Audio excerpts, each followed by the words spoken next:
All right, well, so I'll kind of begin with a formal introduction. So welcome again to our seminar. This is a seminar of the Big Data Health Science Center. It's one of the excellence initiatives funded by the University of South Carolina.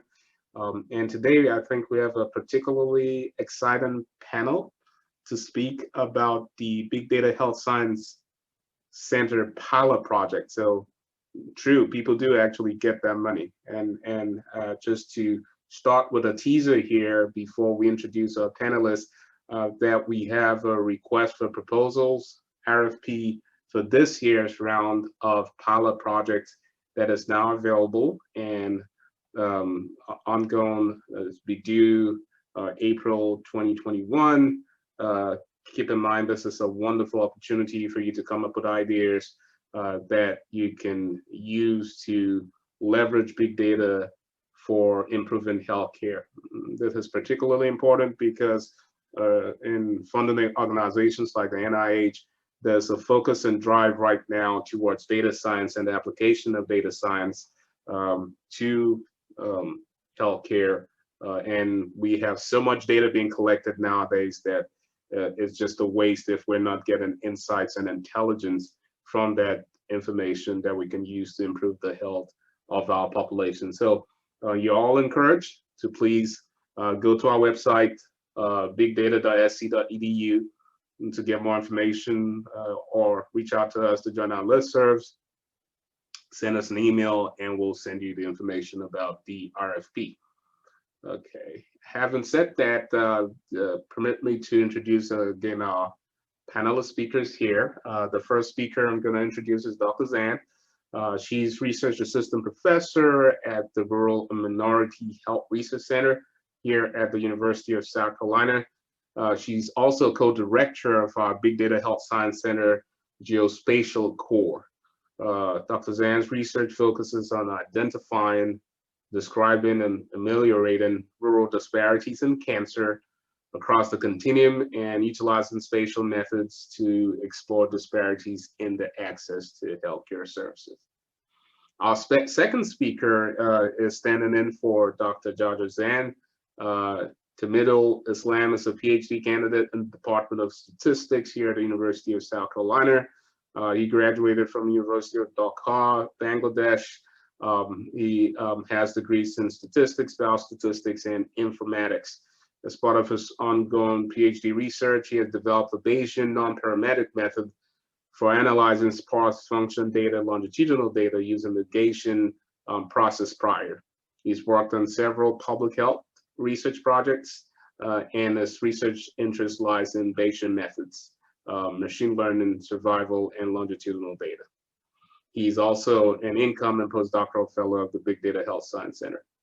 Our third speaker is Dr. Brooks. Dr. John Brooks is a health economist with a focus on estimating treatment effectiveness using observational healthcare databases. He's presently the director of Center for Effectiveness Research in Orthopedics, which is a collaborative effort between the University of South Carolina and Prisma Health System to promote comparative effectiveness research in orthopedic care. Sir Arthur also enables methodologists and clinicians in a large dynamic healthcare system to create prospective data collection platforms and develop innovative methods in treatment effectiveness research. Their mission is developing these repositories containing patients with MSK conditions and measuring information from throughout the episodes of care to assess treatment effectiveness. So there you can see our panelists are rich. They have a lot of information to provide. So I'm going to turn it to our first speaker for today, Dr. Zahnd, who's going to be talking about her pilot project on the spatial approach to evaluating potential and realize access to broadband services, a super determinant of health approach.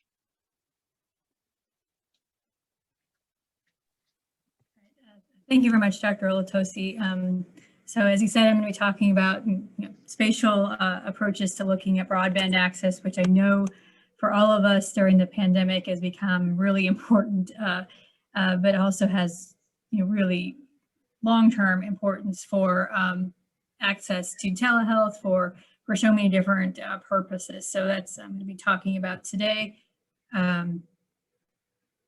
Just to give a little bit of a picture of our study team, I'm also working with Nate Bell in the College of Nursing, who is a medical geographer who focuses on social determinants of health, and also has experience and expertise in examining the quality of data like the American Community Survey, which is one of the data sources that we're using for this project. And also really grateful for Nick Yell, who is a doctoral student in biostatistics, who is doing his consulting practicum with the Rural and Minority Health Research Center, and has provided a lot of is providing some helpful support for data management with our study this semester.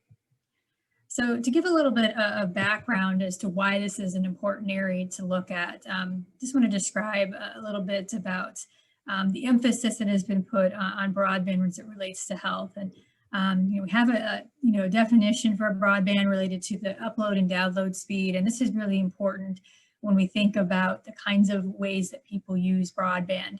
So this kind of broadband speed is needed for a lot of different things, such as a telehealth virtual visit that uses video, or participating in a Zoom event like the one that we're on right now. So this kind of speed is needed for a lot of different things with using the internet for health purposes. And with that, broadband access has been called a super determinant of health by the Federal Communications Commission. It's been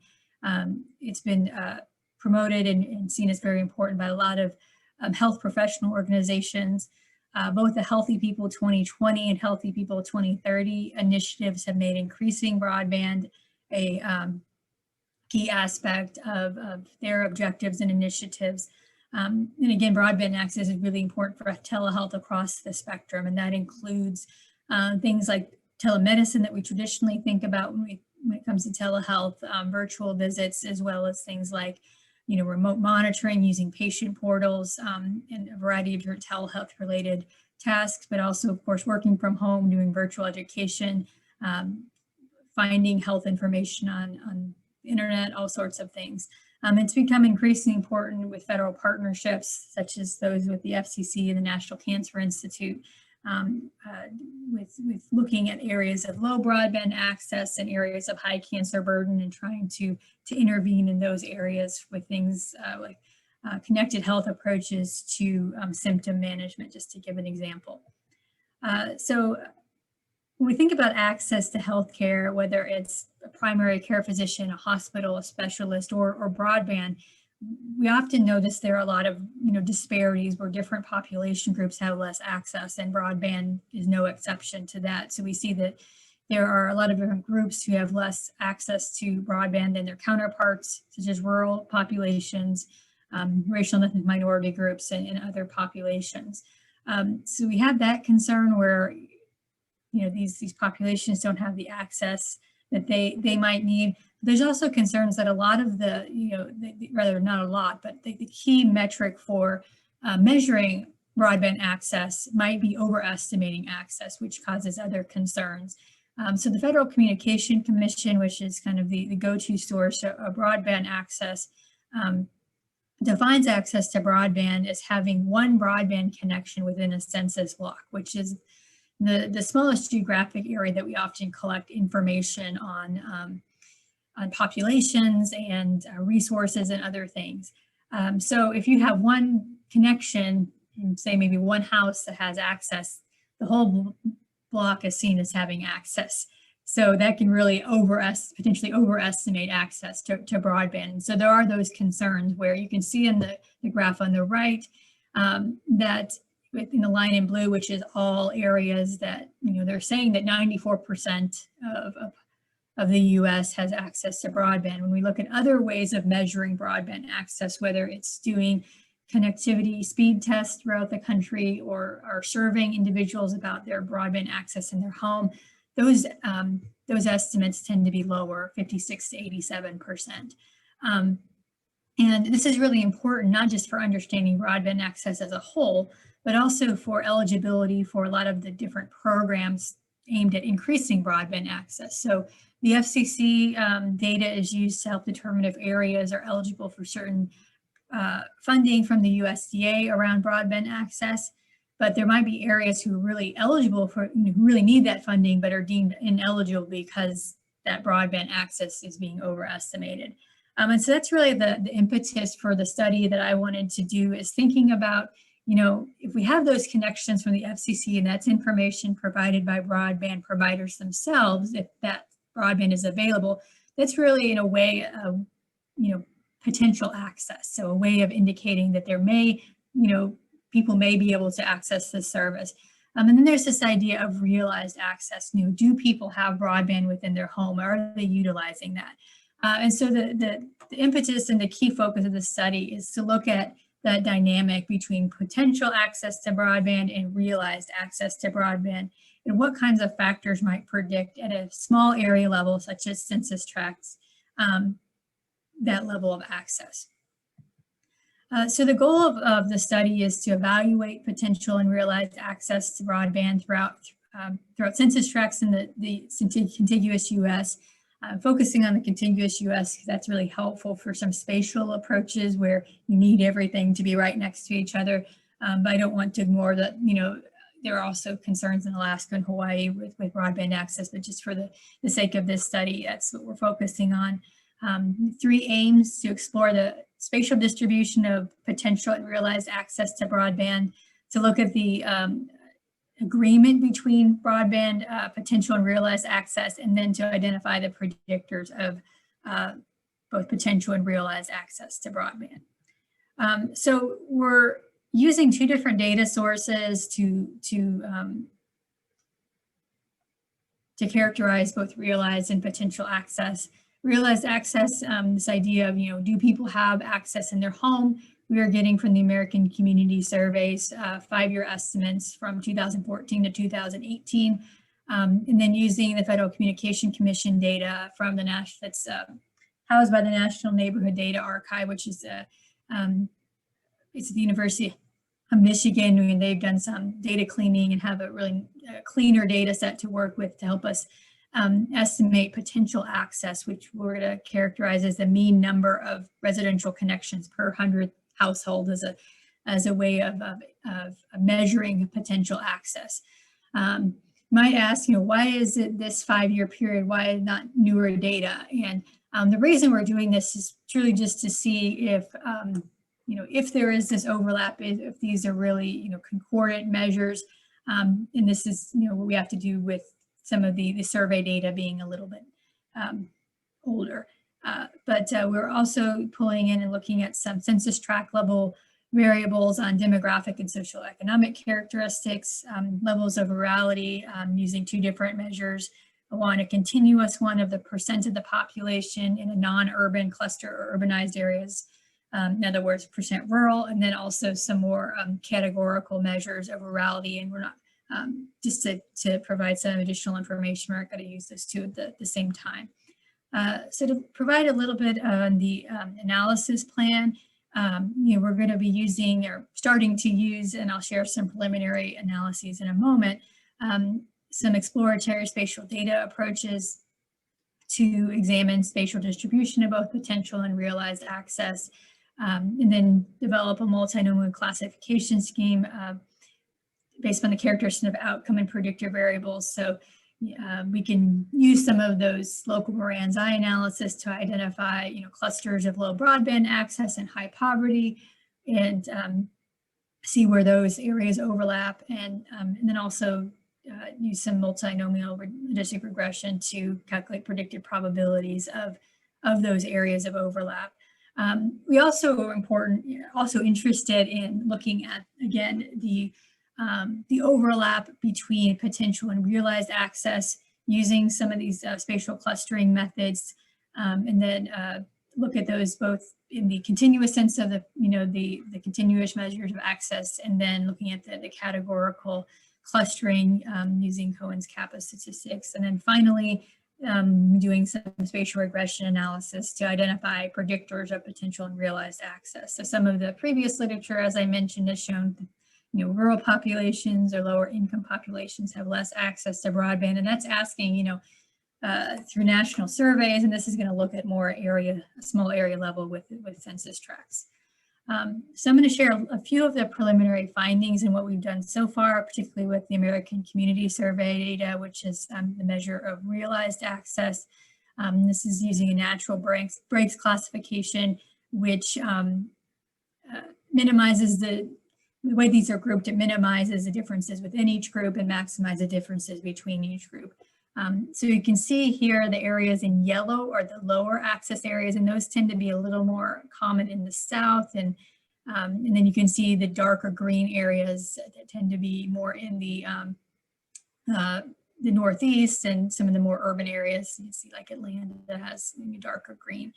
And another way to think about this is going back to that, the focus of the Healthy People 2020 initiative and their goals of broadband access. You can see there's very few areas in the green, which are areas that met that Healthy People 2020 objective of 83.2% of households with broadband access. Again, that's focused primarily in the Northeast, and then some areas throughout the country that do tend to be a little more urban. With some of the more spatial analytic approaches that we have taken so far, you can see again this is going to be look somewhat similar to the first map I showed, but this is using a spatial technique to identify clusters of low access and high access, as well as different outliers. And the key thing you'll see here is the areas in blue are areas with where low values of broadband access are clustered. That's primarily in the south. And you can see also scattered throughout the northern plains and in other parts of the country, where the areas in red, again, tend to be more in the Northeast and in the more urban areas throughout the country. And you can see how these differ by different characteristics, where there were just over 20,000 census tracts in the high clusters in red, and about 13,000, or a little under 14,000 rather, low clusters. And those are the areas in blue. So the key things to note here is we see that there's a high proportion of rural census tracts and low clusters. We see that these low clusters have a higher proportion, higher mean proportion of Black and Hispanic and American Indian, Alaska Native populations compared to the areas where there's high access. We see, that the socioeconomic characteristics tend to be have higher levels of poor socioeconomic status, poverty, percent with less than a high school education, and percent without health insurance. And these can be this can be helpful information, again, with our focus being on how these overlap with potential access, but also to help identify areas where broadband access is really needed, and the types of populations that don't have access to it. So our next steps are to do more data management and variable creation of the FCC data, and we're really grateful for Nick's help with that. We'll continue to move forward on some of the analysis with the exploratory spatial data analysis, spatial regression, and some of the other, these are aims 1, 2, and 3 throughout these that we're going to move forward with as we have more of the FCC data available. So I'm happy to answer any questions later on at the end, and also just, as Dr. Olatosi noted, we have our pilot projects call again, but also the conference coming up. I'm going to be sharing more of the preliminary findings in the context of the pandemic as part of one of our the geospatial breakout sessions that my colleague Dr. Eberth is moderating. So if you have interest in that, I'll be sharing more information from the preliminary findings at that time. So thank you very much. Thank you, Dr. Zahnd. That was a great overview, snapshot of such rich information related to broadband access. And I'm sure I have notes here, I have questions here. I'm sure our panelists, our participants will also have questions too. But like I promised everyone, I said, we've got rapid, quick fire, exciting presenters today. So I will use that to transition to our next presenter, Tamid Islam.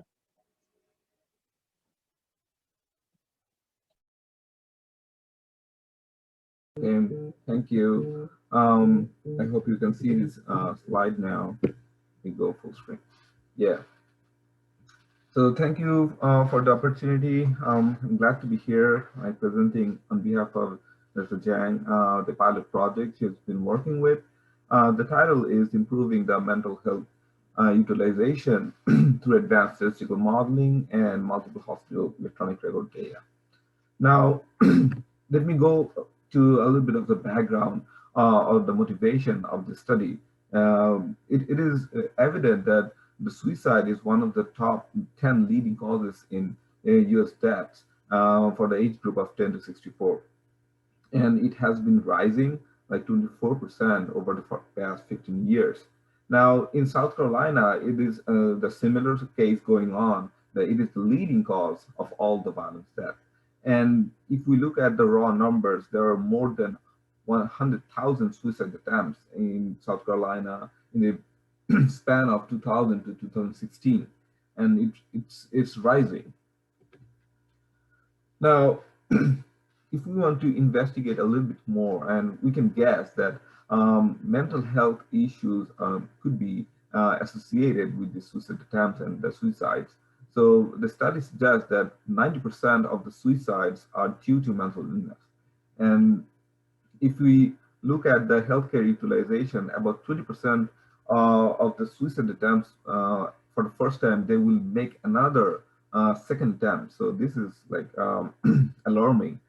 And approximately 60% of the suicide attempts do not receive more than 1 week of treatment after getting discharged from the emergency department. So you can see the lower rate of healthcare utilization for those mental health patients. In South Carolina in 2004, there were 491 suicide deaths, and only 91 had any contact with mental health, as the Department of Mental Health.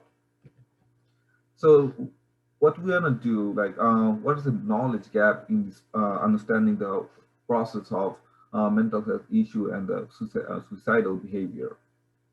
So what we're gonna do is predict the suicide attempts and the suicide death, but this is actually a very challenging task to do since it's a complex relationship between a lot of factors going on, and there is a temporal nature of the entire process.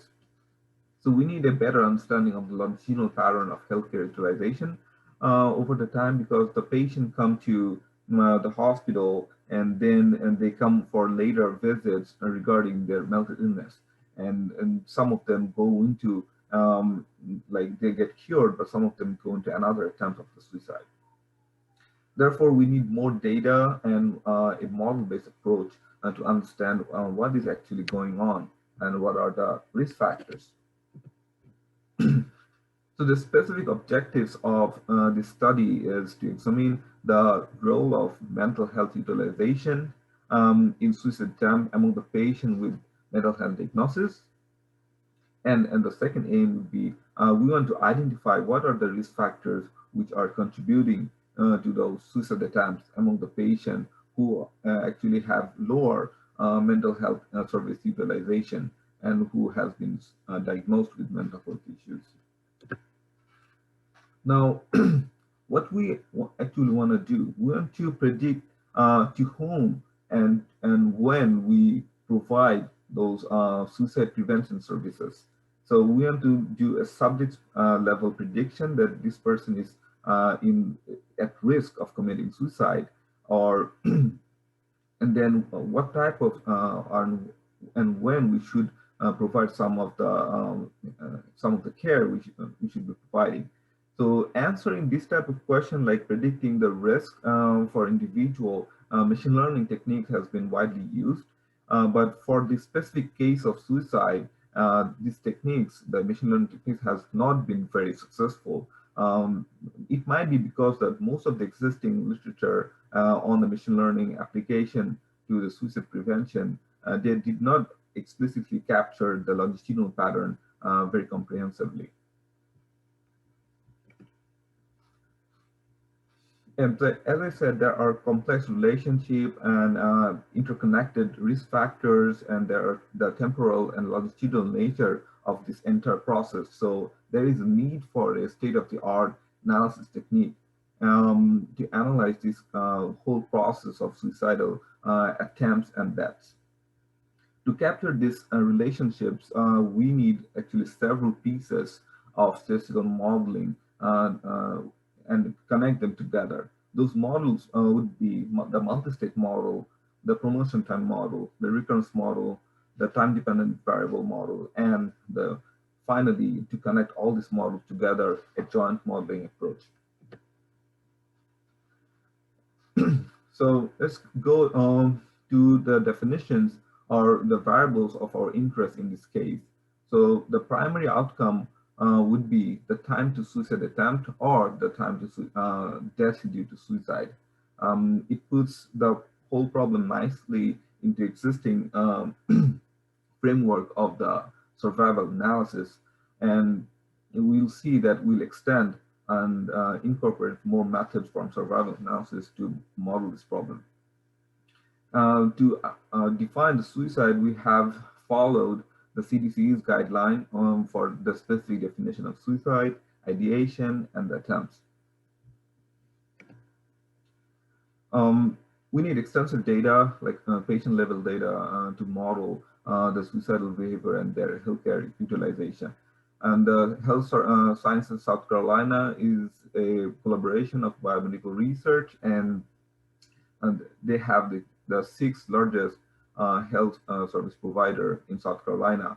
And the data will be pulled and collected from Health Service South Carolina, the Science South Carolina. And the variables we mainly focus on is the mental health status and the demographics and source of admission and the type of admission, the visits, diagnosis, the labs and the procedure, and the length of the stay. There has been some preliminary analysis. This is a distribution of the mental health patients. Like there are over 76,000 patients, and they are classified according to their mental health disease status and suicidal attempts and ideation. And you can see that overall, like there are 98% of the suicide attempts occurred among patients with mental health diagnosis.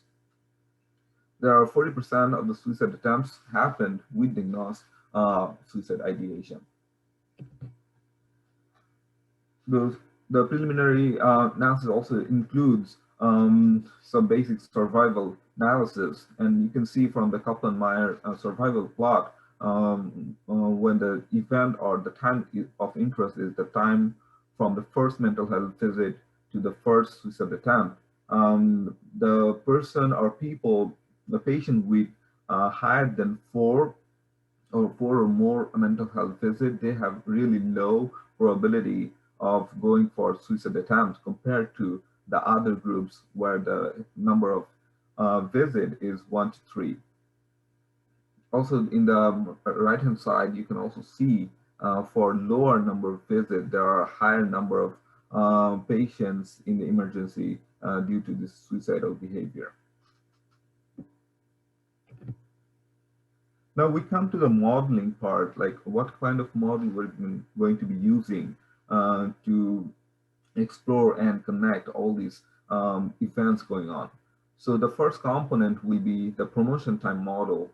This is an extension of our usual survival models, but the usual survival model assumes that the event of interest will occur to each subject eventually. But for the suicidal behavior, it is not true, because some patient will be, there will be some patient who will never actually commit suicide or never actually attempt suicide after a sufficient number of healthcare visits and so on. So the promotion time model will allow a fraction of the mental health patient to be cured, let's say. That means they will not attempt the suicide or death. And as I said, there are multiple components going on in the process of suicidal behavior and the mental health visits. To put all these components nicely in a connection together, we need something called a multi-state model, where we can see the flow or the paths the mental health patient takes. For example, from mental health they might go to no suicide ideation whatsoever, to no suicide attempts, but there could be some patient who will have some suicide ideation and then later trying to commit suicide. And in this case, you can see there are several factors that will be recurring. For example, the mental health related visits and the suicidal related visits. To incorporate this recurrence, we need to have the recurrent event type of model, which will take care of the multiple times, visit times, and similarity among the patient at the same time. There will be some factors which will have differential impact on short-term scale or even long-term scale. For example, the depression diagnosis might have a long-term effect, whereas the acute psychiatric crisis might have a short-term effect. Therefore, we need time-dependent variable to capture these short-term and the long-term effects. And that in the end, we need to connect or bind all these different parts of the models and all the structure together to produce the prediction and figure out what are the actual risk factors. The joint modeling framework will be used in this case, and we will use the maximum likelihood estimation. This algorithm can be implemented via the frequentist approach of EM algorithm, or we can take the Bayesian approach as well. And when we propose and build the model, the performance of the model will be evaluated by doing a lot of extensive computer simulations. And this is the time frame of the proposal. And this is the study team. I'm very lucky to be included in the study team at this stage.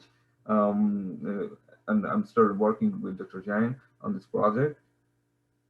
And I would like to thank the Health Science Center for all the support. Thank you.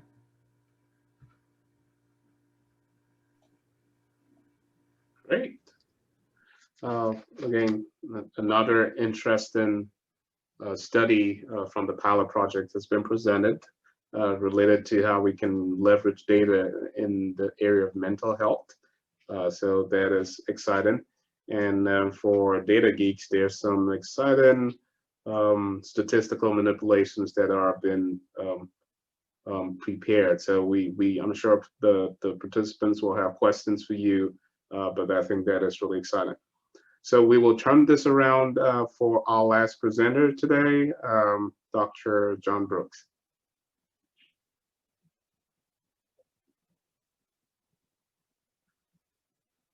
You're on mute. Got me, Miranda? Okay. All right. And then your screen. You guys can hear me? Yes, but your screen is not full screen. Oh, hold on.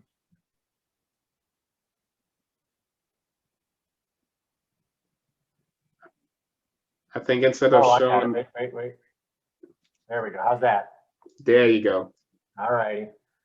So I'm a health economist who's been trying to do treatment effectiveness research for a long time. And economists come from this idea that using real world data to do treatment effectiveness research, you have to come with the idea that what you're observing in real world data are choices. They should be evaluated in this light. And so we've got a title here of our talk that looks very specific.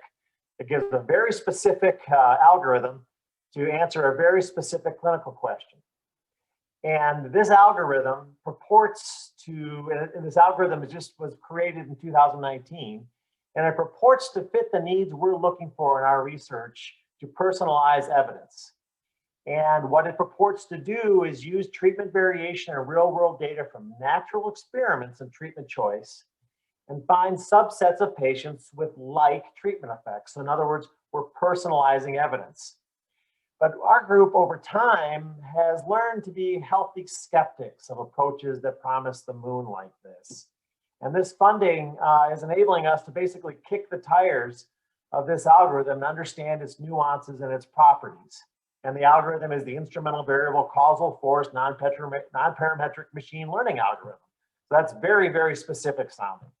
And so what we've done in our proposal is that we had a data set, and the study that's listed on the title page here that was from our group that led by Sarah Floyd, looking at use of surgery for patients, elderly patients with shoulder fractures, or proximal humeral fractures. And we had a paper came out in JAMA Open earlier this year, which did a lot of the work that we like to do in observational data. And we thought that we would take this data set that we've created that has got a natural experiment that's very, very strong and moves data choice around, and apply this data set to this algorithm and see what we get. So in this proposal, or in this presentation, what I want to do is I'm going to spend a little time introducing and motivating why we chose this algorithm to do this goal of trying to personalize evidence for the use of surgery for elderly patients with shoulder fractures. And we're going to try to restate the aims a little bit, because we've added a simulation approach, and then describe some of our really preliminary simulation result estimates. And we've always done this, is to try to take a new algorithm, do simulation to the algorithm first before we go out and apply it to real world data, so we have a good idea of what we're getting. And once again, is that we're healthy skeptics of this approach, and we're going in this with a skepticism to see whether this can give us the results that we want. So just to go back a little bit in history, is that it's been becoming generally accepted that treatment effect heterogeneity is the rule rather than the exception in healthcare. And great papers by Kravitz or Steinberg and Luce, you could go back and look at that, really present this idea of this tension between homogeneity and heterogeneity. The Steinberg and Luce piece is really a nice question where it points out to healthcare researchers that when we design studies for homogeneity, but when we criticize studies based upon heterogeneity. That we realize the heterogeneity is out there when we're critical of other people's work. And so when you go through this amount of heterogeneity that's out there, it leads to the conclusion that oftentimes evidence in the real world needs to be personalized to patients. And as a matter of fact, we've created an entire organization in the Affordable Care Act that was devoted to creating personalized evidence for patients, the Patient-Centered Outcomes Research Institute. It's there, it exists. Now, this is going to be a little bit controversial for some folks on this call, but I would point out, I would suggest to you that the randomized controlled trial, the gold standard analysis tool in healthcare, is often insufficient for this goal of trying to personalize evidence in the real world. I would say it offers a single unbiased and wonderfully unbiased treatment effect estimate that's powered oftentimes for a single outcome in a controlled environment. So with treatment effect heterogeneity that everyone is agreeing exists in the real world, we're all agreeing on that now. The question then becomes, to whom does a single randomized controlled trial estimate apply?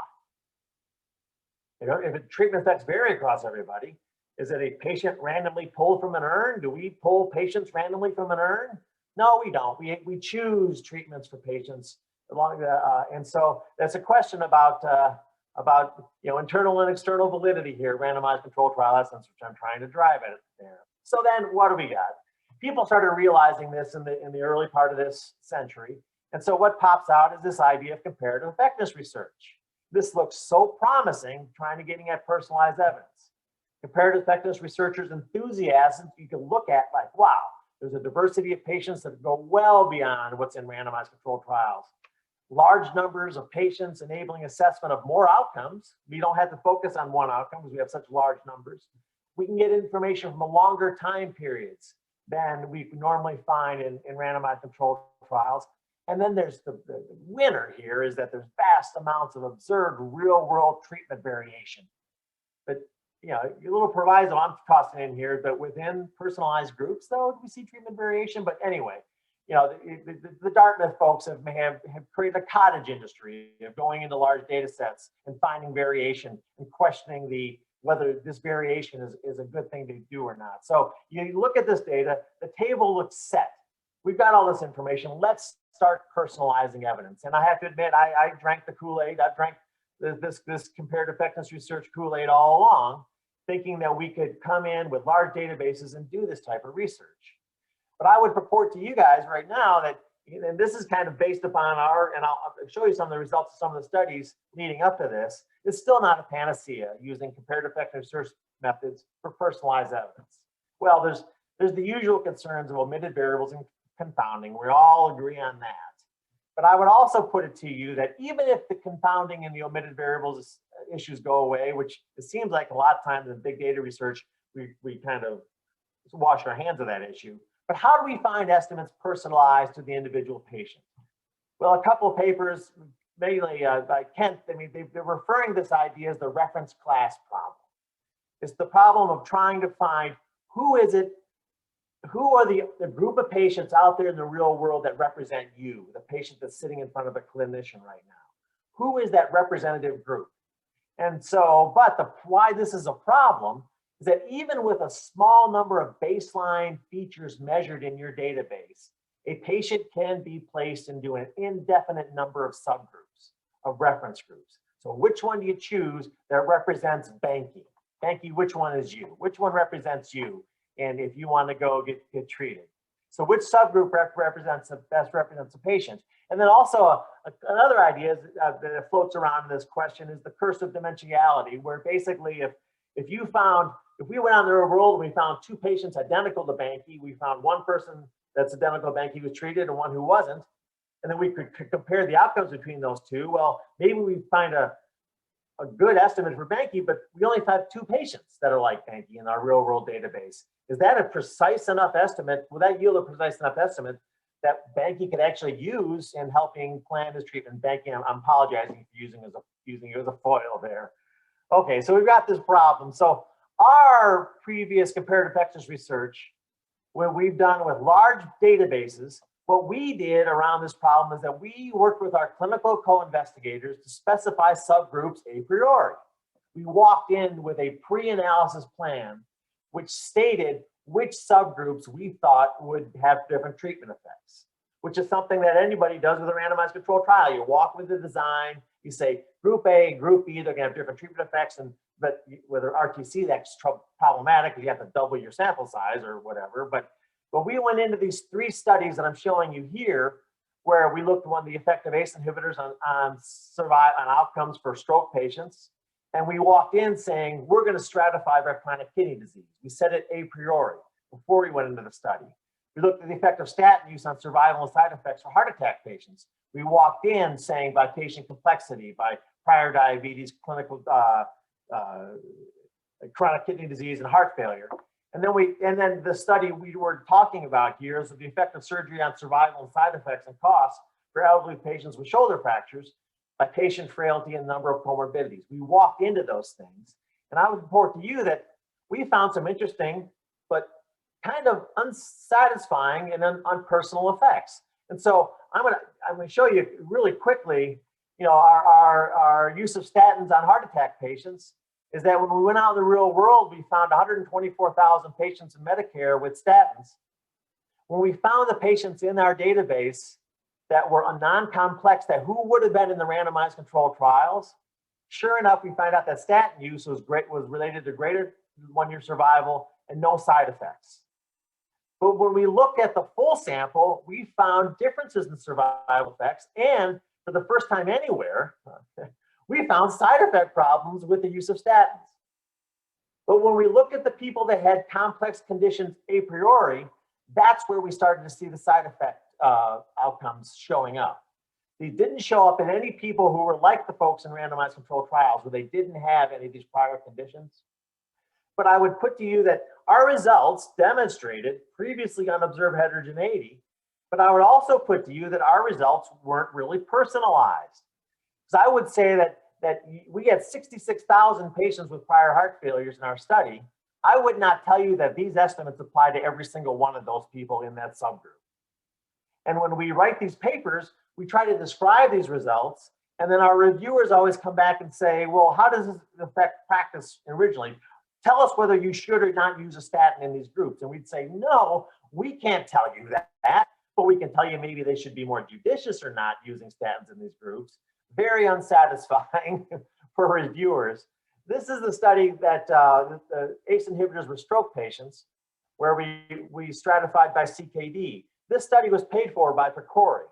We got done and we said, wow, here's our full sample. We don't see any benefits from using a secondary advantage on average across everybody with a stroke, an ACE inhibitor. But when we looked at the patients who had non-CKD, we did find a survival advantage. But the patients who had a stroke that already had chronic kidney disease, actually we found a negative effect on their 2-year survival. This was not statistically different from 0, but this effect was statistically different from the effect that we found for this non-CKD patients. So we found heterogeneity. And we sent this, we thought this is a pretty interesting result to PCORI. And the people who created our final report came back to us and said, well, we don't want to hear this. We want to hear how this works for people in practice. Tell us what providers can do with this information. And we're like, we don't know. Because I'm not going to tell you that everybody with CKD, you should not give an ACE inhibitor to. That's not, but I'm telling you there's something there. And so we wanted to stratify. We wanted to try to find ways. And then likewise, this is the result that we talked about with the effect of surgery on shoulder patients. We found when you looked at the full sample of 72,000 patients, that actually people who got surgery had higher mortality and higher side effect risks in 1 year. These are elderly patients getting surgery. But when we stratified by Charlson score, we found out that mortality effect and the side effect really only applied to the people that had a lot of comorbidities to begin with. But once again, we couldn't stop and say, don't give surgery to somebody with a Charlson score. We didn't feel like we were prepared enough to do that. So we said, we need to find another way to try to personalize evidence for patients. And so we learned it's possible to stratify populations into subgroups, but we were not left with confidence that our results applied to each patient in each subgroup. And so basically, we concluded that our heterogeneity results were always a function of our clinical co-investigators' pre-analysis plan and not being able to find true subgroups. And this is when you look at surgery rates across the United States for patients with proximal humeral fracture, one thing I wanted to realize, these are health referral regions created by Dartmouth across the United States. When you break it into 5 groups, you've got about a 10% surgery rate for the light groups, and the darkest groups about 21%. But across these health referral regions, the range of surgery for patients ranges from 2 to 33%. So lots of variation, and where you are is really going to be a function of whether you get surgery or not for your proximal humeral fracture. So what we did, we went through an algorithm search. We wanted to try an approach to identify reference groups based upon baseline patient features that are based on differences in treatment effectiveness. That's what we were trying to do. And so we went to the regression and classification tree literature that was out there, because regression trees are algorithms that are used to find subgroups in measured feature space that maximize outcome differences. So they realize this is maximizing outcome differences across patients. It's finding groups that do that, but it's not finding treatment effect differences across patients. So regression and classification trees, and the classic citation for that is Bremen in 2001, but you guys realize there's tons of literature that's out there about using regression trees. So basically it takes your features and finds the feature that maximizes the difference in outcome, and then after that breaks up the subgroups even further, finding the characteristics that maximize differences.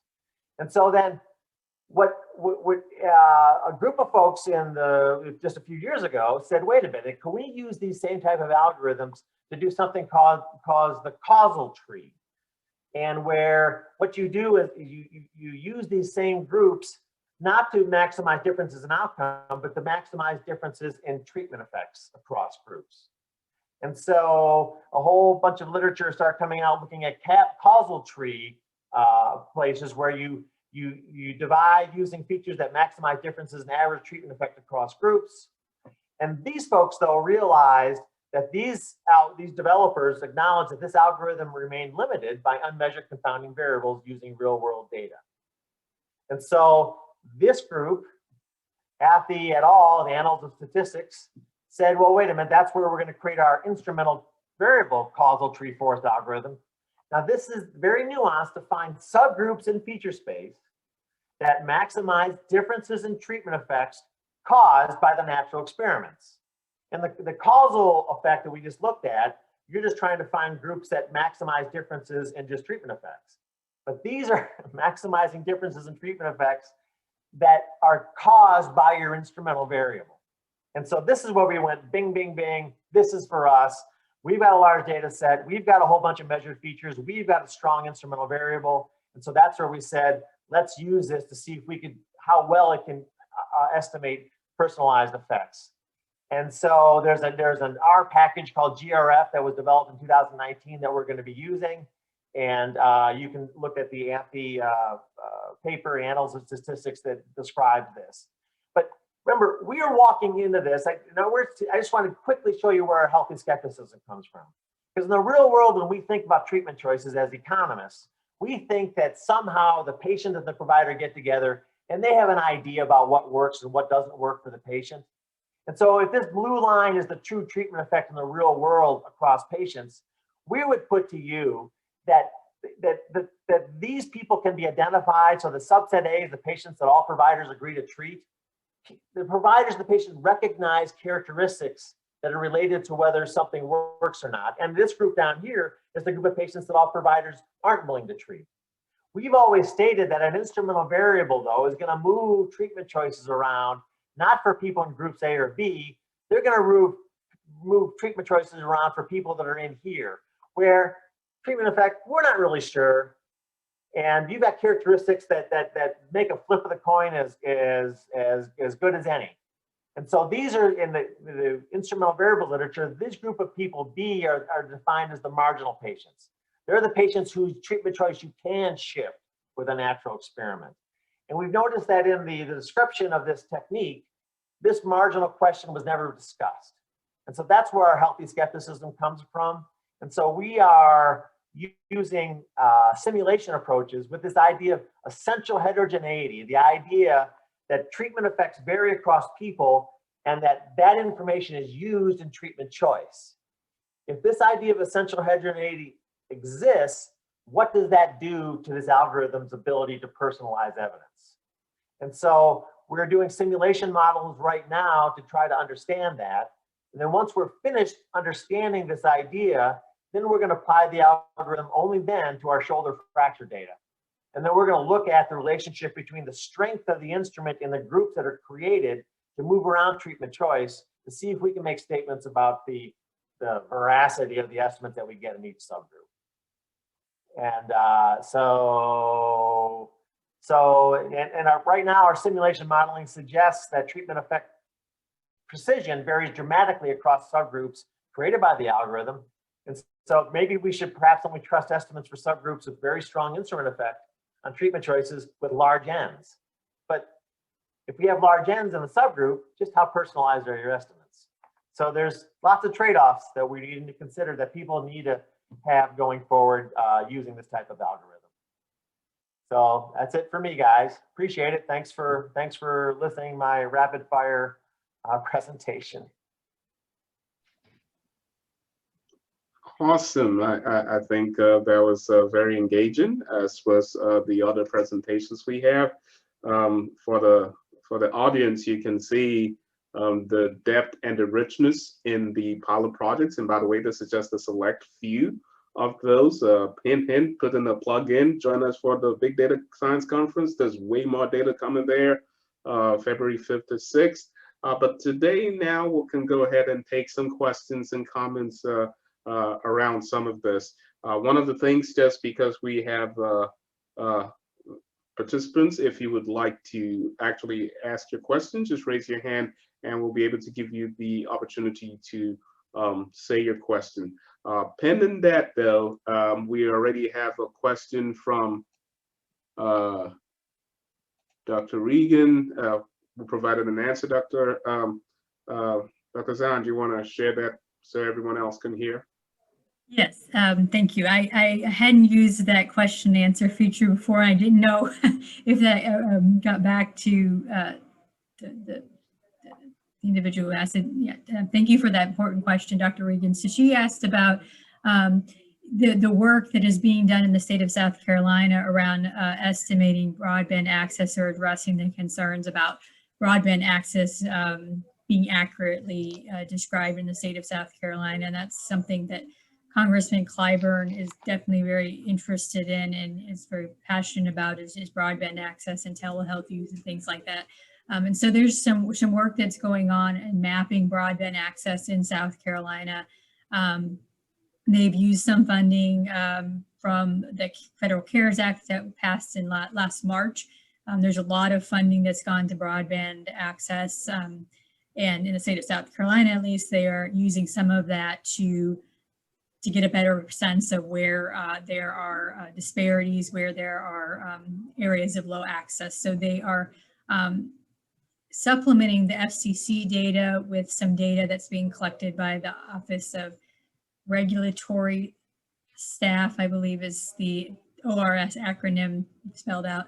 So they are supplementing the FCC data with some other data that's being collected in the state of South Carolina. So it's similar maybe to the approach I just described in some senses, in that they're trying to get a better sense of truly access to broadband using more localized data. But it's also different in that sense that it's very localized. But I think that's really important. You know, I describe a national study so that there's comparability across the U.S. But it's really important to use localized data for more targeted types of initiatives or targeting funding or resources so that we can address those access disparities. But I appreciate that question. Great, thank you for that. Again, to participants, you can either use the chat box to ask your question, or you can raise your hand to ask your question. And once I see a question, I'll be able to read it. But so there's no awkward silence. I have questions for each of the presenters. Since Dr. Zahnd is going with hers, I'll just go to Tamid. I was curious, again, a great presentation. The data that you are using right now is mostly hospital driven. It doesn't capture the outpatient visits. So how are you going to measure that effect, or, in your predictive model, and been able to predict whether ideation will occur or actual suicide will occur, or control for that? Thank you for the question. We are still getting the data, in the process of getting the whole picture of the data, that what we have and what we don't have yet. But our primary model building suggests that we are more interested in using inpatient care utilization. That how does it impact on the longitudinal pattern, that if you utilize more, then do we get reduction in the suicide attempts?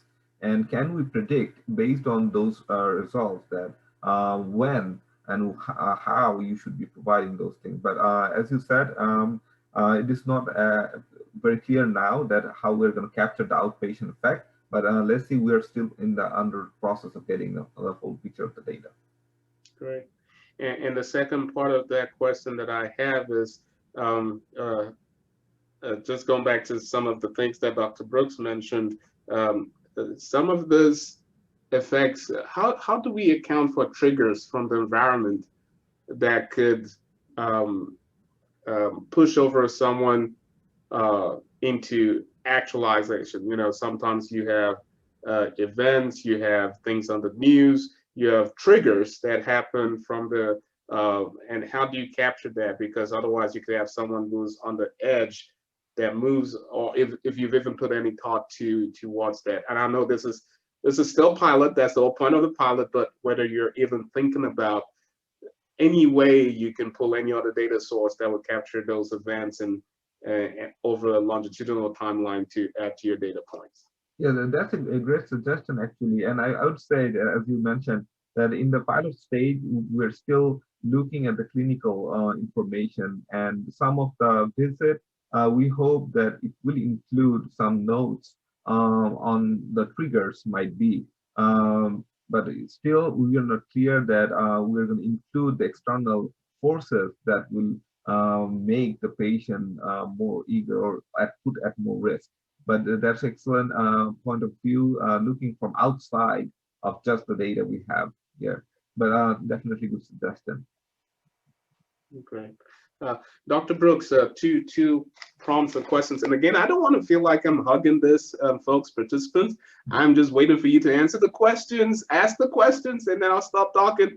I don't want us to just, I think we have a great panel that we can pick their brains right now. So until I see your question, I'm not gonna stop talking. Kind of, that's the way to go. But exciting conversation, Dr. Brooks. For full disclosure, I'm a health services researcher, so I do lean towards challenging the RCT because it's a very controlled environment as our gold standard.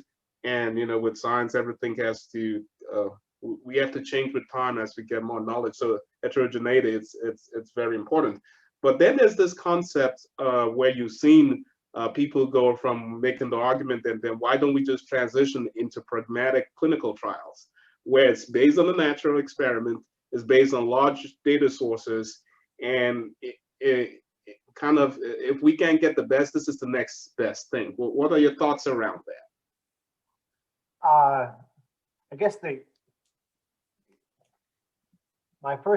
first point, one of the wonderful things about the way the randomized controlled trials have been used in healthcare in the real world is that when folks,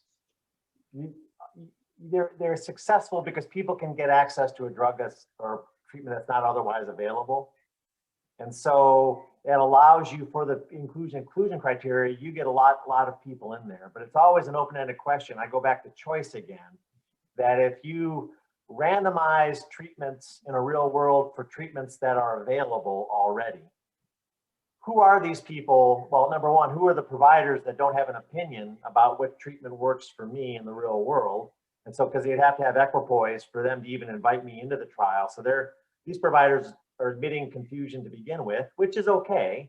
But then you have to turn around and ask the patient, do you want to have your treatment choice flipped? Now, people, they get around that by saying, all right, let's flip a coin, let's see what your treatment is, and then you can walk away and not comply.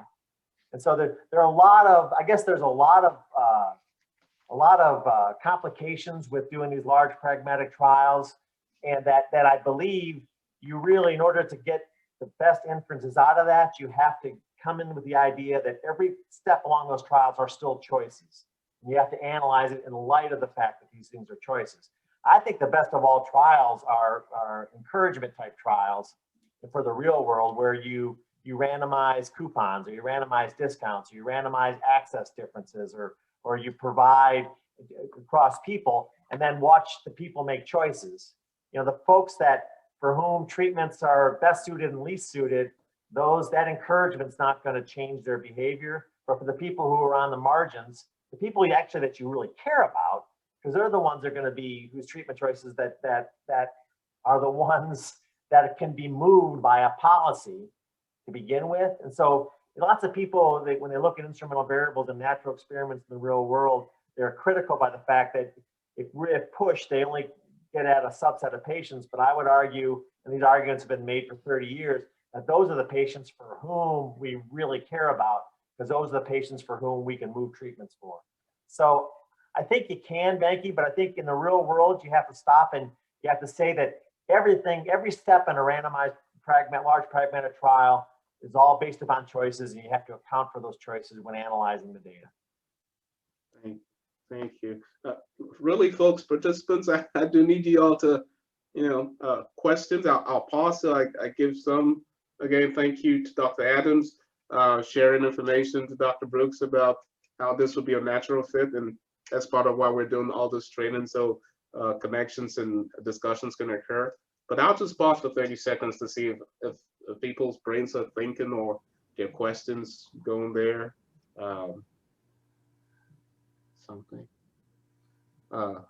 If I may, I want to ask a question to Dr. Zahnd that about the spatial statistics. I wanted to know that do you expect that census tract level variables will have the predictive power you want to do in the multinomial logistic regression, like classification task?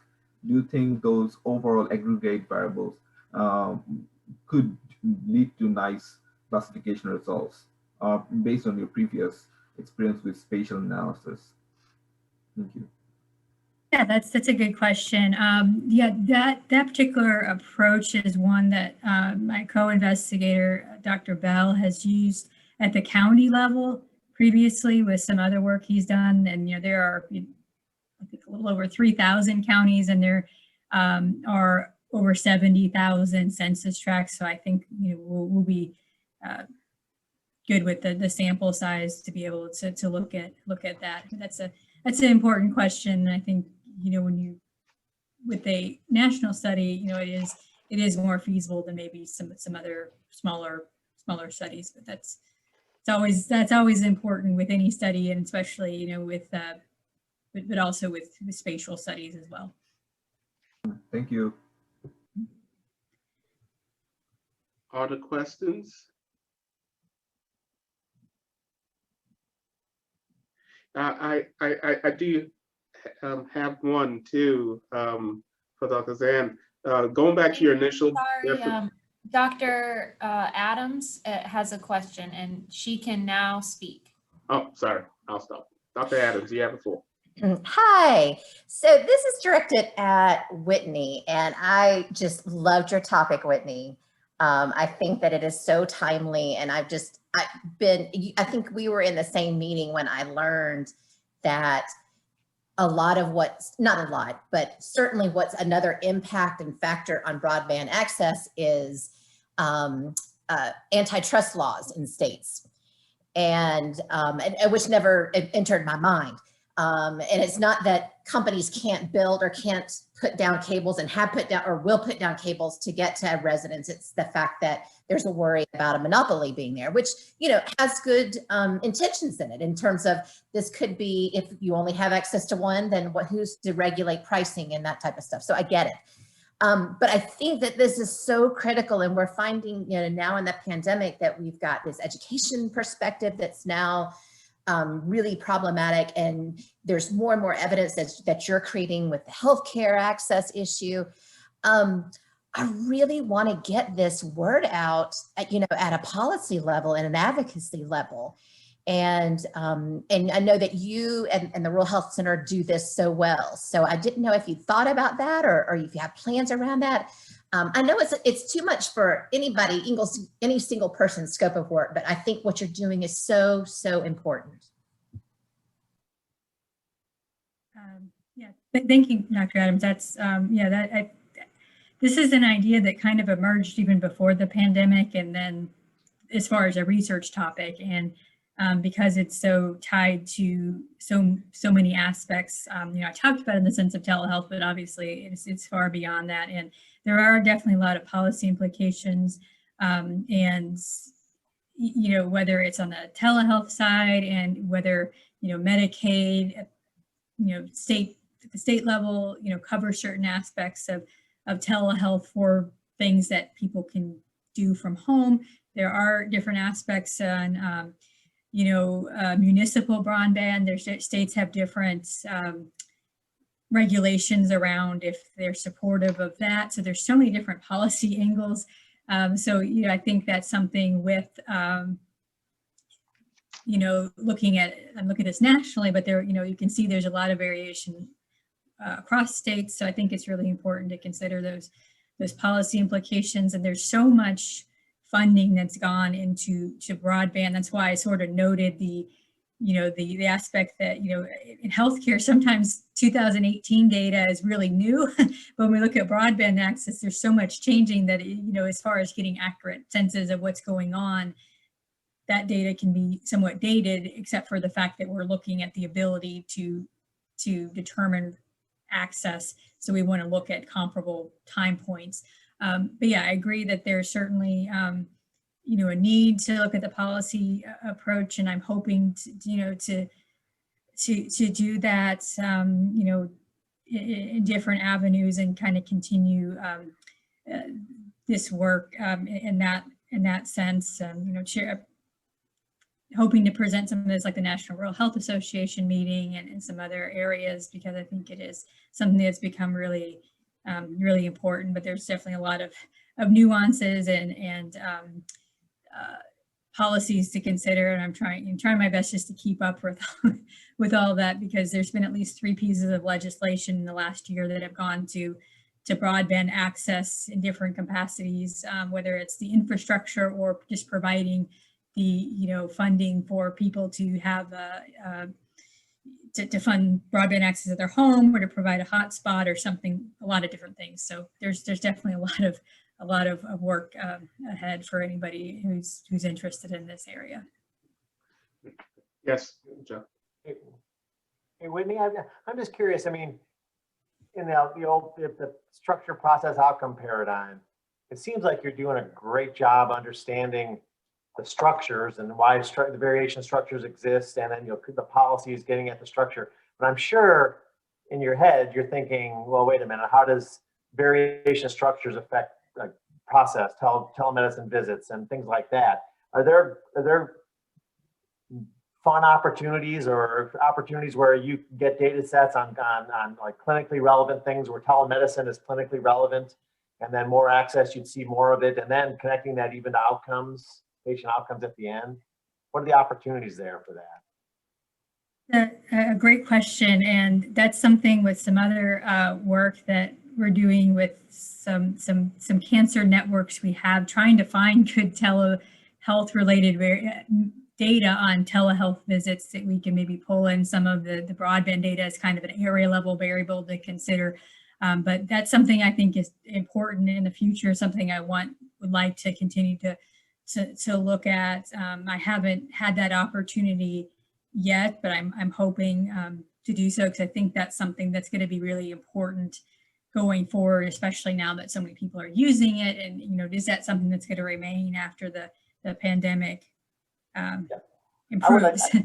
I just want to toss in here, and I think Banky was probably thinking the same thing, that everything that you're creating, everything you're looking at becomes a natural experiment. And I'm just happen to be sitting in Greenville, and you guys are sitting in Lexington County right now, and there's probably a different policy, I'm just throwing that out there, relative to broadband access. And you and I have the same malady, that you have better access, I don't. You use telemedicine mode. It becomes a natural experiment in telemedicine use that you could exploit. So I just wanted to, you could use the vernacular we're talking about to try to move forward, using all the things that you're finding out as natural experiments in the process going forward. Well, this has been really great and really, really helpful. I thought one of the reasons why we had participants wanted to sign up for this too was also to get a sense of how did you become successful in this pilot project. So I'd like to give you the opportunity in 1 minute to give your words of advice for those who might be thinking about applying for the pilot project for this coming session. What should they think about? Because I think y'all doing fantastic, great work. No wonder you were funded. But beyond telling them think futuristic, what would you tell them? I'll start with John. So finding that knowledge gap, I guess. Kamud pointed that out too. I mean, in the slides is finding out what's unknown, and then making sure you're connecting an approach to filling a knowledge gap, I think. And then being psyched about doing the stuff that you're doing too. That's part of it. Yeah. Tanita, I know you're on the spot since you're representing, but you want to share any thoughts? Yeah, I want to mention Dr. Zhang. She's such a knowledgeable person in both of the field, like statistics and how statistics can be used to solve or see real problem and real issues. And as Dr. Brooks said, that the motivation, the knowledge gap is prominent. Like we can see the issue, what's going on, and when we magnify what are the pieces as components are moving, and how can we connect with our expertise from maybe a data point of view, maybe a health point of view, and so on. So yeah, finding the gap and the enthusiasm for our own expertise, that could be a leading factor. Yeah. Okay. Dr. Zhang, last words? Sure. I think a couple things. One thing that I found to be really helpful about the RFP is how detailed it was, and I think that I really encourage anybody who's interested in applying to really read all the details in that, because I think it really does a great job of really helping you in putting together your grants and seeing this is what they're what's the Big Data Health Science Center is looking for. So I think there's a lot of things just in reading the RFP really well to try to address the focus of the call for applications. I think one thing is connecting with a collaborator who's in a different area. I think that's one thing from my understanding, that is a key focus or of importance for the Big Data Health Science Center, is making those interdisciplinary or multidisciplinary collaboration. So if you're able to do that, I think that's really a key thing that can be helpful, because there's, across the university, there are people with a lot of different content and analytic skill sets that can really complement each other, that I think can be helpful in being successful in this kind of thing. And also just having good data available, since this is a application that's obviously very data driven, is focused on already available sources of data. So if you have knowledge of those and can get access to those, and just kind of have that combination of collaboration, data, and writing to the RFP, I think that can be really helpful in making people be successful for this application. All right. Well, we want to again say thank you to our wonderful panelists. We are looking forward to the wonderful work that you're all continuing to do. We want to thank our participants for joining us today. And this will conclude our sessions. Again, I hope you can join us for the Big Data Science Conference, February 5th to 6th. Still doing registrations, go on sign. There's a lot. There are pre-conference workshops, the conference workshops, and we got fantastic speakers from across the nation coming. Otherwise, I wish you all a wonderful rest of your day, and thank you again.